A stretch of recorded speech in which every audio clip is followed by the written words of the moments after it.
Енді оны адамдар айтып жатыр ғой, мылтық екен, мылтықпен ұрып жатыпты, ол Нұрғанаттың мылтығы, болмаса Қажыбайдың мылтығы, Қажыбай пышақ ұстаған деп. Менің балдарым, біле білсеңіздер, осы балдарға қарағанда Алланың атымен ант етіп айтайын, еңбекқор, халық үшін қызмет етіп жатырған азамат екеуі де реанимацияда адамдарға көмек беріп жүрген азаматтар. Қолдарында дипломы бар, жұмыстары бар, бала шағасы бар адамдар. Көріп тұрсыздар мына балдардың, біреуінің қолында бір диплом жоқ, біреуінің 30-ға шыққанша бір-бірден, біреуінде 2 бала бар, біреуінде 1 бала бар. Аллаға шүкір, мен көпсінбеймін оны. Бірақ тәртібі түзу балдар олай болмайды. Дені түзу ата-анадан тәрбиеленген, дені түзу балдар болғанда, олар да еңбек етіп, түн ішінде олай жүрмес еді. Рахмет жауабыңызға.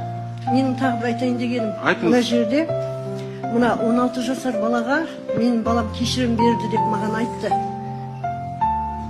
Кімнің кешірім бергені туралы? 16 жастағы